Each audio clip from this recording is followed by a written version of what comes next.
sasagot, itanong mo kay Soriano, ang kapayapaan po ng Diyos Ama at ating Panginoong Jesucristo ang imanatili sa atin. Isang magandang araw, magandang gabi, anuman pong oras kaming nakakarating sa iba't ibang panig ng daigdig. At ngayon po ay nagpapasalamat tayo sa Panginoon kasama ng ating mga kapatid sa Church of God International sa isang mabuting pagkakataon na mayroon tayong muli upang ngayon po ay makapagsagawa tayo ng ating ang dating daan Worldwide Bible Exposition. Kasama po natin ang kapatid na Eli Soriano. Kapatid na Eli, magandang araw po sa inyo. Magandang araw mga kapatid sa inyong lahat, sa amang kayo naroon. Especially to our visitors, our guests in all forms of media. We are happy to be with you. Let us start. Umpisa na tayo, kapatid natin. Opo, kapatid na Eli, at puntahan po natin ngayon itong ilan po nating mga kababayan na ibig makipag-ugnay sa atin. Si kapatid na Gemma Fidelino, isang 45 years old po mula sa Pureza, Manila. Iglesia ni Cristo po ito, ni Manalo. Magandang gabi po sa inyo, kapatid na Gemma. Tuloy po kayo, kapatid na Gemma, please. Magandang gabi po sa inyo. Apo. Magandang gabi po at salamat sa pagkakataong ito. Ako po ang napili. Malaking karangalan po ito sa akin. Ang itatanong ko lamang po kay Brother Eli ay ganito po. Dalawang katanungan lang po ito. Ano po ba ang karampatang pagsamba ayon sa Biblia? At pangalawang tanong ko po, kung hindi po tumatahan ang Diyos sa kapilya, bakit po niya ipinagpautos na pumunta o magpatayo para doon po siya luwalhatiin? Nakalagay po sa Hagay 1:6.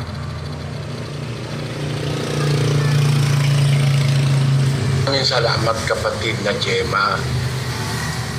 Unang-una dapat nating maintindihan, nung magtayo si Solomon, ang original kasi yung itinayo ni Solomon, more or less mga 400 o mahigit 400 taon pagka-alis nila sa Ehipto. Ang unang nagtayo, bagaman si David na kanyang ama, mayroon ng planong magtayo ng parang templo o bahay ng Panginoon. Natupad lang ito noong panahon ng kanyang anak na si Solomon. More or less 400 years o more than 400 years. Pakilagay nga natin yung talata. Pagkalabas nila sa Ehipto, 400 years after, ay saka sila nag-umpisa na magtayo si Solomon sa unang hari sa 1, kapatid na Daniel. At nangyari ng 480 taon pagkatapos na ang mga anak ni Israel ay nangakalabas sa lupain ng Ehipto. Ng 4 na taon ng paghahari ni Solomon sa Israel, ng buwan ng Zip, na 2 buwan na kanyang pinasimulang itinayo ang bahay ng Panginoon. Maliwanag ang impormasyon ng 400 taon at 80 taon. 480 taon, 480 years after their departure from Egypt. Pinasimula ni Solomon sa buwan ng Zip, the second month of the Hebrew calendar, na pinasimulan niyang itayo ang bahay ng Panginoon. Nung maitayo na ito, ay nagkaroon ng ulap nung idinidedicate ni Solomon para patunayan na nandoon ang presensya ng Diyos noong panahon na yon. Kaya mula noon, nag-utos ang Diyos sa pamamagitan ni Moises na kung sila'y dadalo, sasamba, mag-iikapo, maghahandog, maghahain, doon sila maghahandog doon sa bahay ng Panginoon. Sa Deuteronomio 12:6 ay inaano ko na lang po ito, shortcut ko, kapatid na Gemma, kasi para lang maintindihan ninyo ang umpisa. Sa 12:5 ng Deuteronomio, kundi sa dakong pipiliin ng Panginoon inyong Diyos sa lahat ng inyong mga lipi na paglalagyan ng kaniyang pangalan sa makatuwid bagay sa kaniyang tahanan ay inyong hahanapin at doon kayo paroroon. At doon ninyo dadalhin ang inyong mga handog na susunugin at ang inyong mga hain at ang inyong mga ikasampung bahagi at ang handog na itataas ng inyong kamay at ang inyong mga panata at ang inyong mga kusang handog at ang mga panganay sa inyong mga bakahan at sa inyong mga kawan.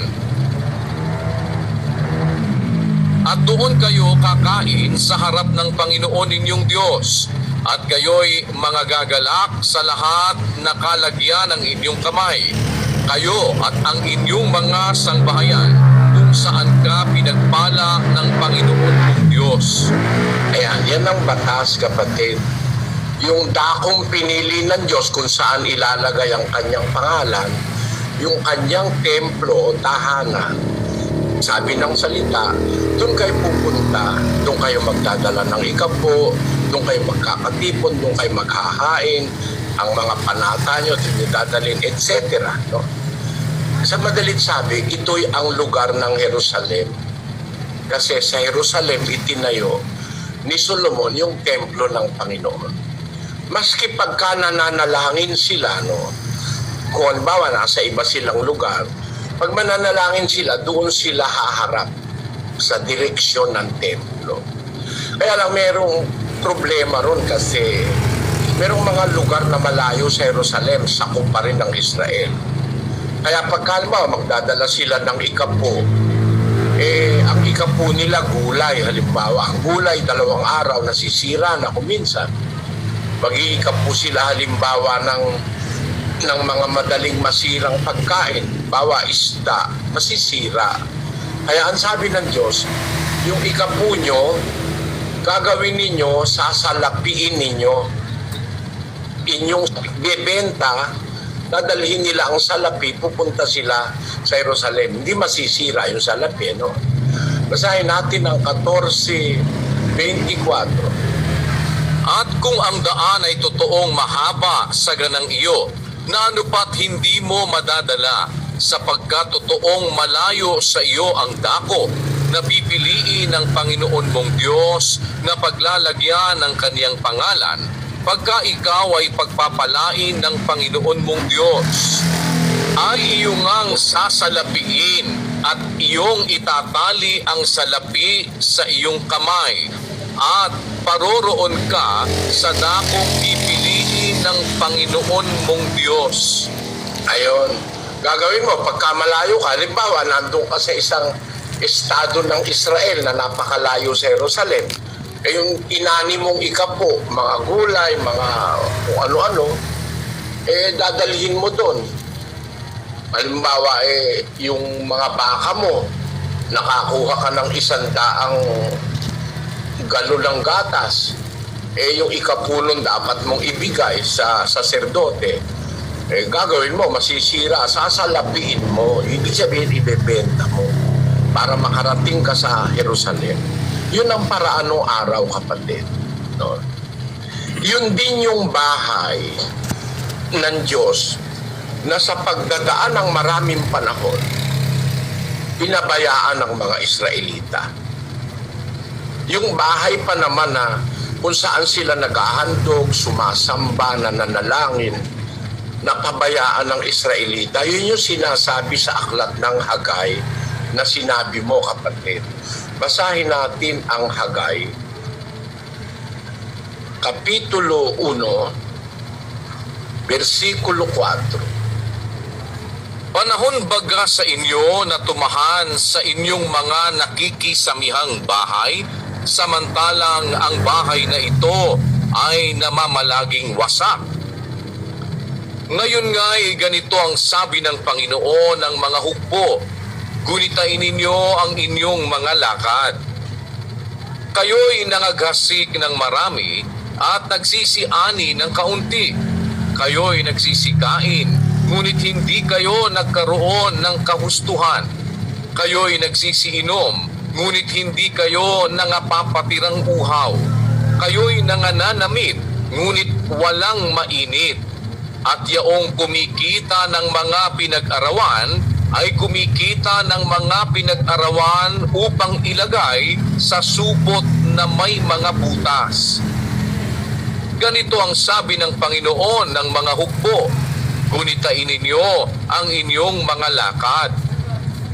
Magsiahon kayo sa bundok at magdala ng kahoy at magtayo kayo ng bahay at aking kalulugdan at ako'y luluwalhati, sabi ng Panginoon.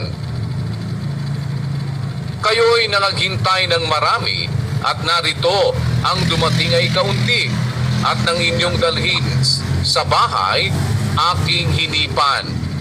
Bakit? Sabi ng Panginoon ng mga hukbo, dahil sa ang aking bahay ay nahahandusay na wasak, samantalang tumatakbo bawat isa sa inyo sa kani-kaniyang sariling bahay.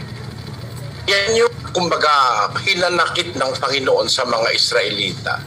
Yung bahay pa naman na pinagdadausan nila ng kanilang paglilingkod sa Diyos, na dumating ang panahon, pinabayaan na wasak. Sila nakatahan sa may kisaming bahay, pero yung bahay na ukol sa Diyos, para rin lang yan ng mga ibang Katoliko. Yung mga Katoliko ang gaganda ng bahay, yung kanilang kapilya para maipatayo, panghihingi pa magpapabingo pa. Yun.